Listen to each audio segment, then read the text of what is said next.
Hello, and thank you for joining us here on the Neutral Zone. I am Phil Milani, joined as always by my esteemed colleague, my partner in crime. Really, the best way to describe this person is my everything. It's at Aric DiLalla. Phil, great to be with you again on a fine winter's eve. It is a fine winter's eve. The Denver area expected to get a few inches of snow tonight. That's right, a winter wonderland. You have to be ready, be prepared. Okay? But we are, unfortunately, once again, talking about a Broncos loss. But we're happy to be at Breckenridge Brewery's farm home here in Littleton off of Santa Fe and Brewery Lane. Brewery Lane. People like how we say that word, Phil. Brewery. That's right. It's one syllable. One syllable. Really. Yeah, if you think about it. Aric, I guess we can just dive in and talk a little bit about the game a little bit. The Broncos lost 23-10. As we're talking about the game, if you're watching on YouTube, please leave a comment. If you leave a comment, our podcast tryouter for supervisor, Ben Swanson, that's, I think, his official title. That's his title. He's been working toward it. He'll forward that. I should also mention that Amanda Gerlach is here. She is here. Helping us get this whole production on the air. Got to get the podcast Gerlach and loaded. That was nice. That was really nice. I think we embarrassed her. Yeah. So please leave a comment, and we'll answer that because we know what we're talking about. We do. So, but Aric, I don't know if disappointing is the right word to say. Frustrating.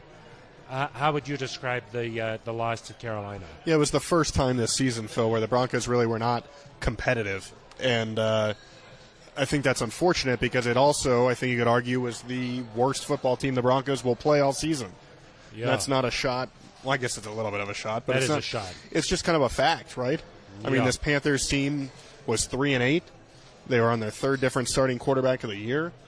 They have fired their coach. They are not playing for a whole heck of a lot. Yeah. And yet, Phil, they didn't just win this game. They kind of dominated it. And all year we've seen the Broncos play hard. We've seen them come up just short. And this, to me, is a real turning point because obviously the playoffs are out of the question now. You know, even if you get to 9-8, which would seem miraculous, I think, it's probably not going to be enough. So you finally reach that point where I can shut down my playoff simulator for the season. Simulator, yeah. It's always kind of a sad day for me. The Broncos' power bill will decrease. Yeah, it goes right back down. Goes down in half, really. Exactly. I think it takes a lot of power. Yeah, the simulator. But what I will say is that all year we've seen the Broncos fight, and yesterday, for whatever reason, it was not a close game. Russell Wilson, I thought, had some interesting comments where he said every play has to matter, all four quarters have to matter, which to me stood out as him saying we've got to play hard. We got to play hard the whole game. And so, like I said, a turning point here. Do the Broncos get back to playing close, competitive football? And even though the season is lost, can they still play for pride? Or is this the start of a trend where the Broncos start playing some uncompetitive football games? Yeah, and the bad thing for the Broncos is that the level of opponent is going up dramatically here over the next couple of weeks. So a tough situation for the Broncos. If you look at the offense, really not much to talk about there. The field goal came after a special teams error, and they weren't able to score a touchdown. They had to settle for a field goal there, and then the touchdown at the end of the game was just sort of cleanup time. Yeah. So the Broncos, Russell Wilson just not putting up a lot of yards. The completion percentage, it wasn't there. It seemed like whatever boost they got from the Clint Kubiak switch at play caller the week prior, that didn't continue into this week. Well, and let's be clear, last week it resulted in what? 16 points. I think it's the I mean, Raiders. That's not. But it looked better, at least, for a little bit. It looked better for a little bit for the first half, I think. The Broncos are still struggling coming out of halftime. They scripted plays this week. It still did not work very well. About that? I think it showed an ability or a desire to change things up and see what can happen. Some teams do that. I guess Kyle Shanahan does that. Yeah, Kyle Shanahan. It didn't work for the Broncos. No. And too many times they're putting themselves in bad situations. You know, to start the game, the first drive they had, they're backed up at the 4-yard line or somewhere inside the 5 there. I mean, it was not you're not putting yourself in a position to succeed. But you're right, Phil, the offense, the rest of the year it has to be all about how do we get Russell Wilson back to the player that we know he can be. I know you and I both read an article by Bill Barnwell today on ESPN.com. I don't necessarily agree with every single point he had, but certainly well researched, dove into what Russell's doing well, what he's not doing well, how to get him back to playing well, and that has to be the number one priority moving toward next season, because I know there's a lot of chatter online about his contract and options moving forward. Russell Wilson's going to be here next year, and so as he should be. He's a 9-time Pro Bowler, deserves a chance to figure this out, but the Broncos have to figure out a way to get him going. That has to be the number one priority the rest of the year. Yeah, most definitely. He just, for whatever reason, has never looked like the Russell Wilson that we've all come accustomed to seeing when he was in Seattle. He just hasn't, maybe for a play or two here, or maybe a drive here or there, but he's not just looked like the guy that we thought we were getting when the Broncos made this trade. You mentioned the special teams, Eric, just not very good yesterday. Brandon McManus missed a field goal, backed up in a lot of situations that just don't let the offense get off on the right foot. Fumbled on a kickoff return. It was not a good day all around for the Broncos special teams. No, I mean, they've struggled this year. There's no doubt about that. And I think we said this maybe Thursday during our preview show, Phil, is the Broncos, or maybe it was our preview show, our preview video that we do. One of these times. Please. Sorry. It's ready for kickoff. Ready for kickoff. The Broncos don't have the margin for error right now to be making mistakes on special teams. So that's coming back to hurt them. The defense, Phil, was also not particularly good yesterday. I mean, for the second consecutive week now, I believe they've had a 100-yard rusher and a 100-yard receiver against them. So clearly there's some things they need to figure out there. This was not – yesterday's loss, at least, was not solely on the offense. The defense, as Justin Simmons put it, if you can't stop the run and you can't stop explosive plays, you're not going to win football games, and the Broncos didn't do either one of those things. Yeah, we talked on our Ready for Kickoff show about how will Pat Surtain bounce back, and I would say that it seemed like for a while there Sam Darnold was targeting him a little bit, or at least just sort of testing him or wanting to get the ball to DJ Moore, maybe more so. But it does seem like sometimes when the Broncos play zone defense, they have a hard time handing off explosive guys who are running through the zones. And that was really surprising to me, Eric, because this was the number one red zone defense in the NFL, and they gave up 2 red zone touchdowns yesterday. Yeah, and listen, again, they ran the ball well, which when you're doing that, it makes it hard to stop an opposing team's passing game because they're in third and short a lot, or they don't get to third down. The Broncos did not have a pass rush. They did not have a sack yesterday. And it didn't feel to me like Darnold got hit all that much either. And so, again, it's going to be hard for any cornerback. It wasn't the Surtain play, but it's a play where Darnold, I think early in the game, Darnold had a ton of time to find a guy. He's got to cover for a long time. And, when you're asking corners or safeties to cover for that long, it's not going to work well. I mean, we've heard George Payton say many times it's a rush and cover league. Those things go hand in hand. The Broncos don't have Randy Gregory right now. Baron Browning, we have not seen the same output from him as he's come back from injury. And really, these guys are just, I think, trying to find their way a little bit without Bradley Chubb. Draymond Jones has not had a sack since that Jacksonville game before the bye. I mean, all these guys are trying to figure things out right now. Yeah, I think that Nathaniel Hackett put it a good way. He said, look, those young guys are doing everything they can. But sometimes it's just not good. And like sometimes the talent or the experience level, the combination of those things, just not quite good enough to get things done at a consistent level in the NFL. And it's really hard when they're running the ball, like you said, Eric. The Foreman had a big day against the Broncos yesterday, and when you're an edge rusher and they're running the ball like that, it can become very difficult because you can kind of get caught coming inside a little bit too much. It seemed like the Panthers were able to really just do whatever they wanted, though. Yeah, and I thought, Justin Simmons has said this before, nobody cares. Yeah. The Broncos have injuries. Broncos have had lost close games with the exception of yesterday. And as Justin Simmons put it, nobody cares. Yeah. If the opposing team is going to keep coming at the Broncos. They're going to keep trying to test them. If it works, you just keep. If it works, you're going to keep doing it. And the Baltimore Ravens have no sympathy for the Denver Broncos. They're going to try to earn a win this weekend. The Kansas City Chiefs, certainly coming in a couple weeks, are going to feel the same way. And it's every week the Broncos now have a test, and the Kansas City Chiefs, they have some good running backs. They have a new running back, Melvin Gordon. Melvin Gordon with the Kansas City Chiefs. What do you think about that? Could be spicy. Could be spicy. Adds to the allure of that game, though. Phil, I'm sure when the schedule makers, my dear personal friends, they knew when they put this Chiefs-Broncos game on the calendar for Week 14, I'm sure they thought it would be for Melvin Gordon returns to the I'm sure they thought there would be playoff implications. I'm sure they thought it would be for, maybe the lead in the AFC West. Broncos right now, they might be trying to avoid double-digit losses. Yes, at this point, yes. We've been talking, what's going to happen to that game? It does seem like, just the way the schedule looks, like more likely than not it'll stay, in our opinion. But who knows?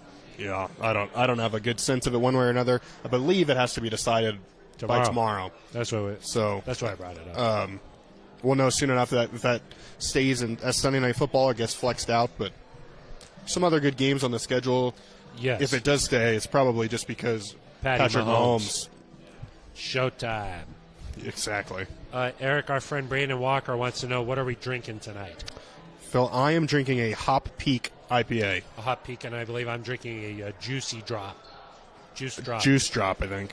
It's a Juicy Juice Drop. Are you going to attend the Horseshoe Holiday Market? That's coming up here at the farm home, right? Yep, that's what it looks like. December 3rd and 4th. That's this weekend. Wow. Yeah. I, of course, will not be here. I'll be in Baltimore. You'll be in Baltimore. But you'll be here behind to host Broncos Postgame Live. You can shop from more than 40 vendors for the holidays. That includes Neutral Zone stickers, I think. Market. I heard that, Eric. Phil, I believe Brandon Phil, Walker. Speaking of shop. Oh, that's a nice transition. You like how I did that? Yeah, tee it up. Phil, we have an exciting opportunity. Yes. Kind of a thrilling opportunity. We've never done this on the show. We have never done anything like this. We used to give out stickers, Phil. This is sort of big. This is big time. This is worth at least 2 stickers. And it's more official and it's more real. It's more real, and you will maybe be sent this. It's more real. Phil, people can go to denverbroncos.com/podcasts, plural.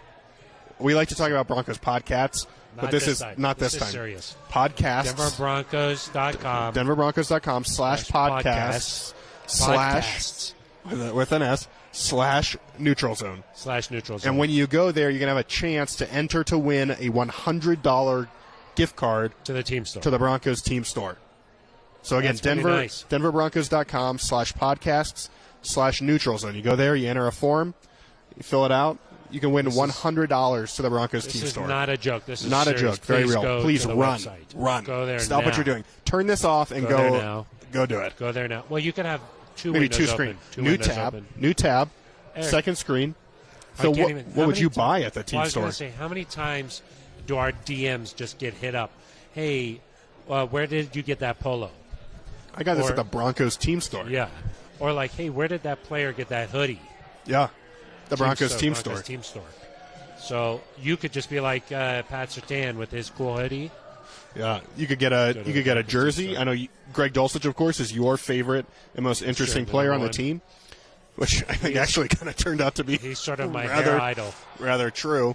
You could get a Greg Dulcich jersey at the team store. So we'll mention it again later in the show. But denverbroncos.com/podcasts /Neutral Zone. It'll make a nice holiday gift. Yeah. Maybe your kid wants a nice something, And you'll have a chance to win. Boom. Bring it in for the holidays. Okay, let's see. Blair wants to know what's going on with Surtain. Our friend Blair? Our friend Blair, yeah. Wow. We've kind of talked about that a little bit, but have you noticed anything different from him? I think he's pressing a little bit. Certainly that happened in the Raiders game. It seemed to me like he does not have an interception this season. No, it seemed to me, especially on the long pass to DJ Moore, that he looked like he had it kind of under control. He looked back, and at the same time, Moore created some separation. Yeah, and it did not see. One of the things people say about Pat Surtain is he never panics. It didn't really look like he was panicking. It didn't look like he was beat. He was in good position. The ball just dropped right in. And then he didn't time it quite right, and there was visible frustration. He kind of put his hands on his helmet. I think he jumped up in the air. So it's been a tough couple of weeks from him. I think I saw somewhere. I don't know if it was on Twitter or if it was on ESPN's Monday Night Football Countdown, but they said, hey, listen, we're going to give Pat Surtain the benefit of the doubt. Good corners get beat sometimes. So, it's certainly possible it impacts his all-pro status. He was not among the top 10 vote-getters at cornerback for the Pro Bowl. That surprised me. That was very surprising. But that's just he's voting, just fan voting, Fan voting. But, Pat Surtain, tough couple of weeks. It's been a tough couple of weeks for everybody. I agree. But I do think that this defense has not generated a lot of takeaways. And I think that when you're in that situation, you tend to start pressing a little bit. Particularly Surtain. He does not have an interception this season. So and like we mentioned earlier, not a lot of pressure on the quarterback. So it's getting a little bit difficult. He did have a nice pass breakup, I think, on another third down. Yeah. He had a good tackle on a third down. So it's not like he just had the worst game of all time, but certainly we're used to excellence and wasn't quite at that level. We're on perfection. Okay, Lane Roussel says, is Clint Kubiak going to keep calling plays? Sounds like that's the plan for now, yeah. Very interesting. It is. It just shows you, Phil, that people, they were up in arms. They said Nathaniel Hackett's got to get rid of play calling duties. They've got to give it up. He's got to let somebody else call plays. It's not a magic potion here. Things don't get fixed overnight, so just... It was interesting, though, after the game, it wasn't made 100% clear if Kubiak was going to still call the plays, though. Yeah. Is that reading too much into it? I think so. I was a little confused by that question. Oh, got it. It was almost like they didn't know that Hackett had already given up play calling. Okay, got it. I think, I was not there. That's how I read it. I was kind of like, that's an interesting question. There's a commenter on here called Laszlo. I mean, who else would call the plays? Go back to Hackett? Go back to Hackett, I think. Or give Justin Allen a try. Justin Allen himself said last week that doesn't make sense. Yeah. He said, I've never called plays before. We can't afford to take that chance. So he's got the run game. Okay, Laszlo says, come on, Phil, take a sip. Laszlo? Laszlo. Like Laszlo. Like Graham Laszlo? Kind of, yeah. Take Got a it. sip. I'll take a sip here. Ready? Why are you being so weird? Delicious. So, of course, is your first beer? I don't know why Laszlo did not think. I'm not sure why they thought I didn't drink the beer. Yeah. If you don't drink it, I'll drink it. I'll drink anything. Jill says, tell us you're reading the Neutral Zone ad off a teleprompter. Please. That's all from memory. We don't have a teleprompter here. No. It's not in the budget, but maybe for next year. Maybe next year. We could have a nice one. We got a backdrop. What more do people want? Eric, speaking of the prize, Matthew Nicholson has a pretty good question, fair question if you ask me. When will they do the drawing for the prize? Matthew asked that question? Yeah. Matthew. In time for the holiday season, I think. During the show or no? No, not tonight. This is something that's going to go on for a couple of weeks. Yeah, we're going to advertise this tonight many times. DenverBroncos.com/podcasts/Neutral Zone. We're going to advertise it now. Your chance to win a $100 gift card to the team store. And we're going to advertise it over the next few shows. Give people a chance. I mean, sometimes our friends. Like Tom Magnetti, he might not be on right now. What if Metambale's not listening right now? No, Metambale's definitely listening. Okay. Metambale says, got stickers, huh? When was that? I don't know. I got some stickers. And then Metambale also says, why are we so awful? Wow, Ben Swanson. I like that. I like that he let that through. I mean, Phil, it is. I think in this business, Phil, you hear a lot of coach speak. You hear a lot of carefully formulated answers. Yeah. Today, Nathaniel Hackett said nobody thought it was going to be like this. And I thought that was a moment of honesty, a moment of... You like that. Yeah, I mean, and I think it's true. Yeah. Like, fans certainly didn't think it was going to be this way. I'm sure George Payton didn't think it was going to be this way. We didn't think it was going to be this way. And I'm sure, based on, Justin Houghton's was that a Nuggets game or an Avs game? Oh, yeah, a Nuggets We're going to score a lot of hitting points. the drum. Not that one. Before, where he said we're going to score a lot of points. I think that was the same one. Yeah. Oh, got it. He said we're going to score a lot of points, and then he hit the drum. 3 times. You've hit that drum? I've never been. You asked could be to. next. Maybe both of us could be. Yeah, they're like the host from the neutral zone. Yeah, and then we're like, it would be an honor. We're going to send a lot of stickers. It would be an honor. Doom, doom. If anybody who works for the Nuggets is listening, we would love to do that. We would be honored. Yeah, and we could maybe increase your chances of winning the $100 gift card to the team store. Yeah. What were we talking about? Scoring a lot of points. Oh yeah. Nobody thought it was going to be like this, and I thought that was a moment of honesty. That part of the reason this has been so hard is that the expectations, win the West is up on the wall in the building.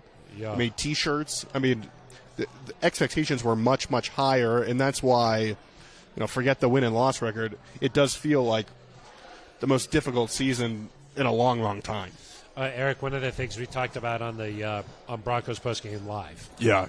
We were talking about with this. And, Todd Davis and Nick Ferguson. Davis and Nick Ferguson. Wow. Of course, I didn't have an opportunity to ask you this directly. Oh. But one thing we were talking about was there's a sense of scrambling, trying to find an answer, trying new things, just trying to reach for just any possible anything that'll help. Do you get that feeling from this team that they're at the point they're at a loss for answers now? They tried to switch up play caller. They just they're sort of at a point where they're just like, wait, I don't know what to say. Yeah, of course. I mean, I think even the third down thing has kind of become I know it's not quite at we've had a good week of practice, but I think fans are starting to get to that point. Yeah. But, I mean, at some point, when you're losing all these games, especially when they're close, and you feel, Russell Wilson said during the week, it's felt like we've been in a good place. And then when you're not winning, I think it's just, you are like, do we change things? Yeah. You don't want to panic and change things for no reason because that disrupts the routine that football teams love to have and love to kind of keep. And so I do think they've reached the point where they're kind of at a loss. And Phil, at this point, it's more about, can you do something over the final, 6 games? And we still got a third of the season to go, which is crazy. Kind of crazy because it's almost, in terms of playoffs, it's meaningless. And so it is strange. Over these final 6 weeks, you've got to find something to suggest that this can be better in 2023. Otherwise, you're going to get to the end of the season, and there's going to be some tough questions. Yeah. Yes, there will be. A lot of people are wondering about the head coaching position here. A lot of comments piling up here. Thank you, Ben Swanson, for sending those over. No indication from anywhere inside the building that there's any change coming or anything like that, right? No, and I think you saw some national reports today from Peter King, from Mike Florio, that there's no sense that an in-season change is coming. No. I do think people should realize, and I know that this has gotten a lot of attention because there's a new ownership group, of course, but people should be aware of how rare an in-season move at this stage in someone's first year as a coach would be. Yes. It's almost unprecedented. Yeah. I mean, last year Urban Meyer, obviously, but he had a little bit of a different There was a lot of different stuff going on there. Yeah. Other than that, this would, I believe, if you made a change at this point, which obviously people are asking for from a fan perspective, I think it would be the third fastest dismissal in NFL history. And so that just, it's not common that this happens. And we'll see what happens at the end of the year. Phil, I personally would like things to work out because, of course, one, we know how hard Nathaniel Hackett's working. There's no question about that. He's taken accountability for some of these things. And, finally, it's just better for the team if there's not turnover year after year after year. George Payton said that before hiring Nathaniel Hackett, that part of the issue is this team has had 3 coaches in the last, 4 or 5 years, and that makes it difficult to build. You can't draft to a particular scheme. Yeah. You don't have a consistent message. It's hard to build a culture that way. And so the Broncos, for their sake, I hope this thing can get turned around and you can at least have some momentum going into the offseason. But I think Nathaniel Hackett would tell you he realizes this is a results business, and also he's not worried about his own status. He's said again and again, and listen, Phil, we've been around for 2 coaches who the Broncos have parted ways with over the last 5 years in Vance Joseph and Vic Fangio. They got questions about their future. Those questions came far later in their tenures. Yeah. And I would say that with Nathaniel Hackett, he's faced them early. He's faced them often. Every week he's getting a question about, have you talked with the Walton Penner family ownership group about your future? Have you thought about your future? Is your future weighing on you? And every single time he said, I'm worried about this team. I'm worried about the players. I'm okay. I knew what I was getting into. My family knows you're signing up for this. And so, listen, say what you want about the success of this team, the lack of success, what they need to do moving forward, but I think you can also acknowledge and respect the way that he's handled this. Most definitely. It's not an easy situation. No. The difference, though, between Hackett and VJ and Fangio is just obviously Russell Wilson. Of course. And with that, I'm not saying that sort of creates a different atmosphere. I'm not saying that the fan frustration is not warranted to some extent, but I just think that fans tend to pick one guy and say, this is wrong. Well, and I also think that it's a culmination of 6 years of bad football. And that if the Broncos had won the Super Bowl last year and we were, 3-8 and this was going on, I think there would be a little bit more patience. But totally, fans have seen 2016 where you had a Super Bowl caliber defense and you ran it back with Trevor Siemian and it didn't work. Yeah. And they've seen 2 years under Vance Joseph where Paxton Lynch / Brock Osweiler / Trev, and then Case Keenum couldn't make it work. And then they saw the Joe Flacco, Drew. Fans have been through a lot here over the last 5 or 6 years, and so part of the extreme frustration is that it's all led to this, and people thought it was going to be better. Back to expectations, people thought they were finally going to get off this roller coaster, and it hasn't happened. And if the Jets make the playoffs this year, Eric, the Broncos will have the longest playoff drought in the NFL. That's right. Which, it's incredible to believe that, but it has been a long time since the Broncos have played meaningful football in December. Most teams just luck into a playoff spot at some point. Yeah, exactly. And it's made harder, of course, because you have one of the greatest quarterbacks in the game right now in your division that you have to play twice a year. And so you're not gonna win the division at 9-8 the way that some teams are able to do, but still, it's a really tricky situation, and we understand the frustration. Nathaniel Hackett understands the frustration. George Payton, Damani Leach, ownership. Everybody understands why people are frustrated. Yeah, like Hackett was asked today, hey, do you have a sense of what the fans are feeling? He's like, yeah. I think that everybody knows there's expectations with this job, so... Jamie Merritt says, how about the Russell and Mike Purcell exchange? Jamie Merritt, thank you very much for that question. What do you think of that? Caught on video, appeared that Mike Purcell was walking to the sideline, turned his head, kind of exchanged some words with Russell Wilson. Didn't really look like Russ said much. No. Mike Purcell kind of looked fired up. After the game, Mike Purcell said just some frustration. We want to get things going. Russell said... All love. Yeah, Russell Wilson said he was saying, hey, we've got to get going. Russell agreed with him. Nathaniel Hackett said today that he heard the same thing, and that he likes that passion from players. You want to see it. I do think in general, we talk about, or I talked earlier in the show, they got essentially beat badly for the first time, and you don't want to see that continue. So the emotion is good in that way. It creates a story because you didn't see that happen when I think Tyler Columbus, a member of the Super Bowl 50 team, tweeted, you didn't see people go up to Peyton Manning and do that. Even when Peyton wasn't playing well. Right, in 2015 when the offense was having some struggles. Yeah. You know what you think about, or at least this is what I was thinking about, Eric. I was like, wow, it's amazing the camera caught that. But then I was like, well, what haven't they caught? You know what I mean? Who knows, if some of these things have been going on for a while now, if it hasn't, this just happened to be caught on camera. So that's the first thing. We don't know if, how much of that's Mike happened. Purcell had just been penalized. He's just been penalized. And so he was probably frustrated. Comes to the sideline, they're probably following him off the field. Yes. But I was like, first I was like, gosh, great that they caught that on camera. But also then I was like, well, I wonder what else they haven't caught on camera. So that was my first thought. But then, too, I mean, you don't want your defensive player yelling at your offense, not just Russ, but even the whole unit as they're about to go onto the field. I don't think you want that, but at the same time, some passion is a good thing. I mean, I don't know what you think. You saw in Indy, when Peyton was there, he would go up and yell at offensive linemen. Yeah, their own units. And they would kind of yell back. They'd get into it, but it was kind of the first sort of display of, I don't want to say division, but of frustration between the offensive defense. And listen, we truly don't know what was said. Clearly there was some emotion behind it, but it is possible that Mike Purcell was just saying, hey, let's go. And he's a fiery guy, and Russ saying, Russ knows they've got to go. Yeah. I don't think it's and again, these are the things that if you're winning, they're not a huge deal. If you're losing, they get amplified. Eric, would you say that Russ blinked in that situation or no? No. I don't think so either. No. Yeah, I don't think so either. I mean, the Broncos they have to find a way to be better in all areas of the ball. And Phil, yesterday was an example where,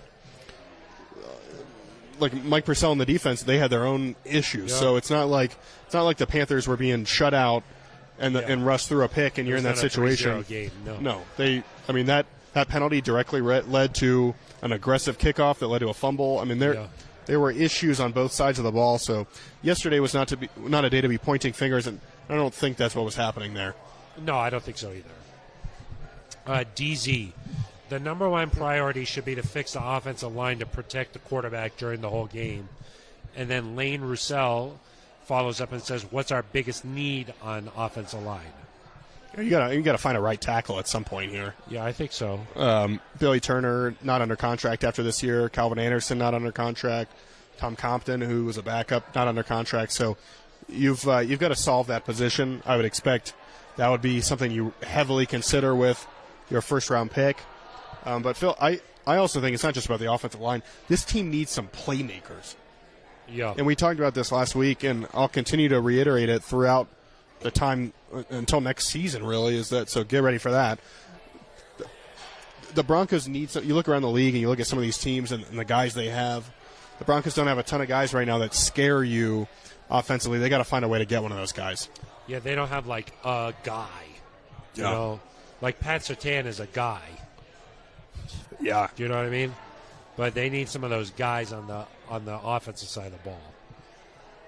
That's what I think. Jerry Jeudy was supposed to be that guy. Yeah. Supposed to be a guy. Like Justin Jefferson, that's a guy. That's a guy. Devontae Adams?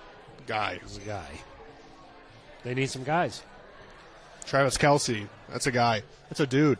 That is a dude. Dante Lucas says the defense is breaking down because they're playing 75% of every game after the offense goes 3 and out.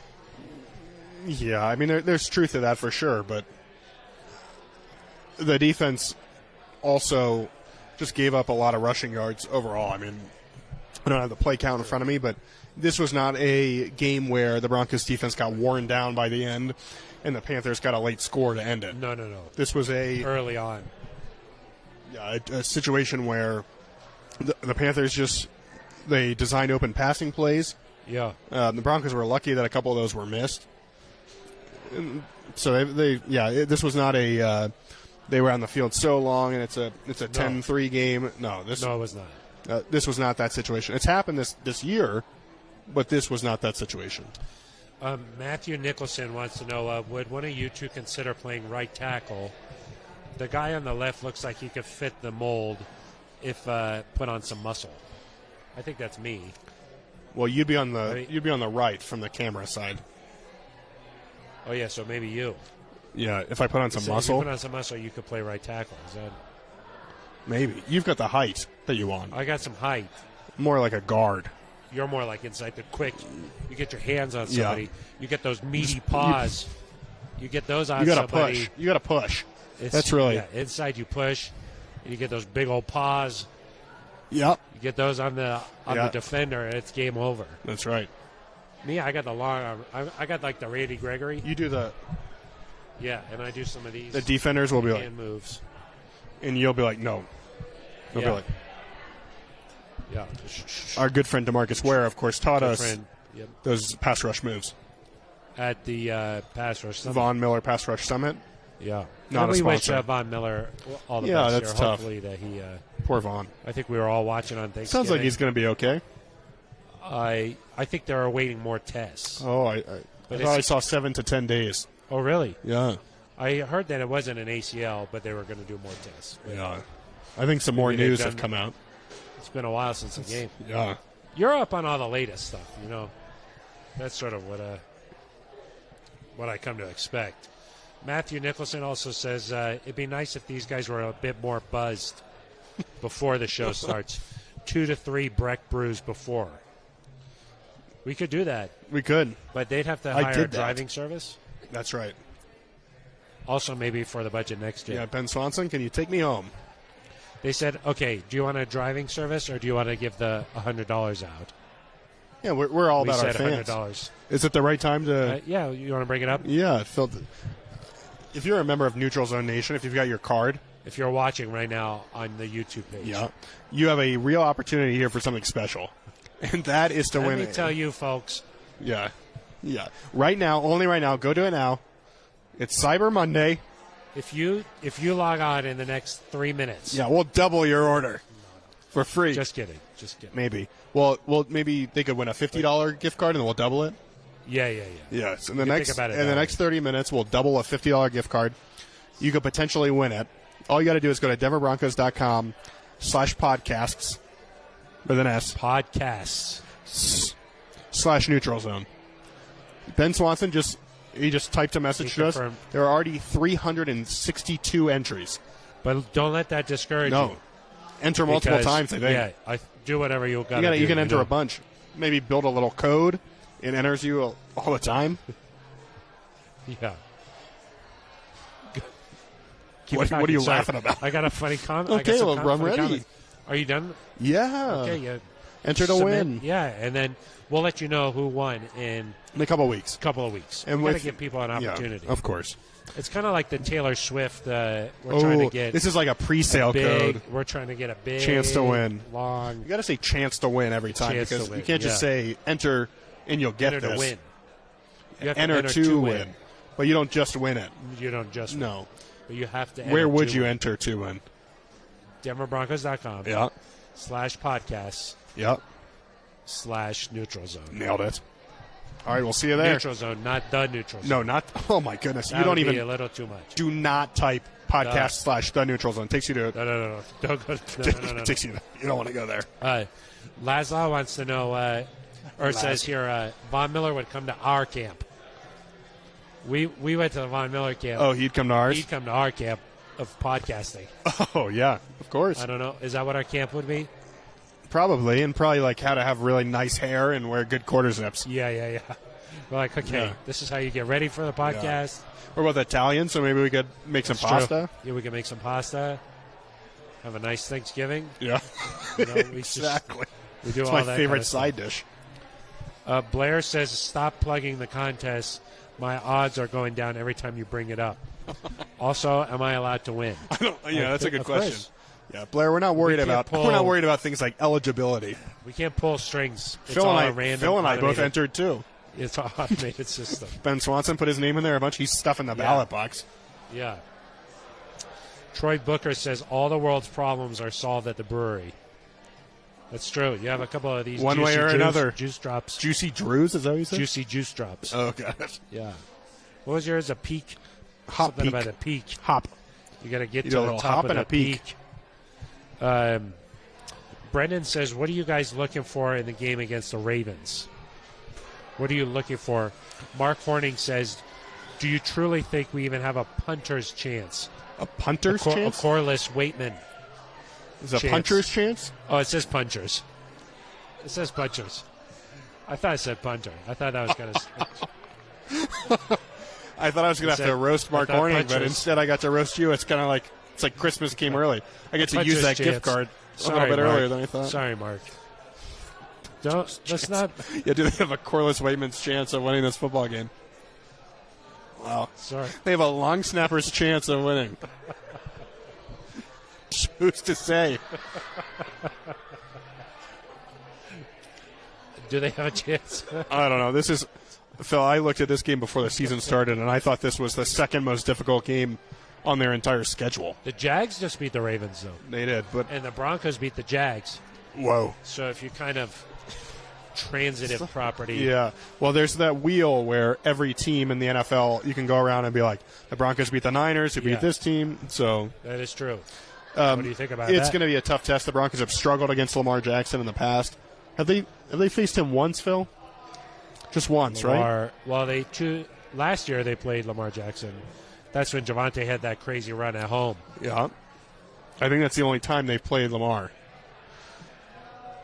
Yeah, because the last time Joe Flacco was still and there. Swanson, any fact checks on that? The last time the Broncos played, I believe it was 2019 in Baltimore. That was Joe Flacco. It was a rainy game. Fact check wrong. That was 2018. Joe Flacco was on the Ravens. That's what I'm saying. 2019, Joe Flacco was on the Broncos. Oh, okay. 2018. Yeah. Or it was like week 3. Yeah, week Bradley 3. Chubb's Correct. first sack. Yeah. Joe Broncos Flacco, lost. Rainy game. So that was they played in 2018. Yep. And then not again. The next I think time they played was last year in Denver. And Lamar, they essentially said, Lamar played in beat us with. They said we will not let you beat us with your feet. And Lamar threw it all over the yard. All over there. That's all over the yard. The pitch. That's right. Big soccer game tomorrow. Big soccer game coming up tomorrow. We're hoping that the U.S. can get a result. Well, you don't just need a result; you need a win. Yeah, not just any result. No. Yeah. Listen, I think this game's going to be really tricky. I won't lie to people. Lamar does things on offense it's hard for anybody to stop. The Broncos have had some issues with mobile quarterbacks, and it's just the Broncos have had trouble scoring on anybody. So, man, crazier things have happened, but it's going to be a tough one. Ryan Johnson says, what do you think the Broncos should target? What area should they target in the draft? Yeah, we talked about this a little bit. Also, Ryan Johnson says the first round of shots is on him. Thank you. Wow. We need it. We all need it. Yeah, again, I think right tackle and wide receiver, to me, are what stands out. Yeah. I think those are areas that just would immediately give this team a little bit of a boost here. Okay, and then it's time to wrap up here. Matthew Nicholson asked Met and Bali, how do we get one of those stickers? Are they free? Yes, they are. Yes, they are. Yes, they are. Email neutralzoneshow@gmail.com. With your address, we'll send one to you. We'll send Ben Swanson there. It looks a lot like this. It looks exactly like that, actually. It looks very similar. Very, very similar to this. It's kind of nice. Really nice. And then the last thing, maybe before we say two last goodbye things. here. That's fun. This is the last thing before you say goodbye. Sorry. Do you two have any off-season vacations booked yet? Who's that from? This is from Matthew Nicholson. Matthew Nicholson. Yeah. Off-season vacations. We don't go on vacation. Any Bronco vacation packages available? Would love to take a cruise with you guys, if that's a thing. That's funny. There actually was a Broncos cruise at one point, wasn't there? Yeah. With Steve alums? Atwater. Yeah, we were not invited. We didn't have a punter's chance to get on that. No. Yeah, they said your swim trunks were too small. Yeah. They said there was children, and we can't risk it. Yeah. No, Phil, I think we'll have our normal coverage. Maybe a Senior Bowl, maybe some combine. Straight in the draft. The draft. Yeah, we get ready. That's right. A lot of maybe you'll do some back home. We like to stay ready so we don't have to get ready. That's true. That's sort of one of our guiding principles on this show. So, all right. Well, I think that's going to do it for us. I think so. As we like to say, we're here every Monday from exactly 5:30 to about 6:15. That's right. And it's about 6:15. Sure. We got to go read some form entries. It's getting wild here at the brewery. I believe that it's there's some sort of a party going on. They are chanting Ben Swanson's name. Yeah, they said give us Swanson. Yeah. That's what all the people want. We can give them up that easily. Before we say goodbye, I did promise a shout-out to Ike. Oh, our guy Ike. That was something that was promised before we started the show. So, Ike. Shout-out to Ike. Yeah. Keep doing those hype videos, Ike. Yeah. We'll be back on Thursday to get ready for this Ravens game. Yep. But until then, we're going to sign off here from Breckenridge Brewery's farm home in Littleton off of Santa Fe and Brewery Lane. Behind the scenes helping us out here, Ben Swanson, of course. Trying out for podcast supervisor. The main man. Yeah, and also Amanda Gerlach. Yuck. Getting us up on the air. So thank you to those two. For Aric DiLalla, I'm Phil Milani. You've been listening to The Neutral Zone.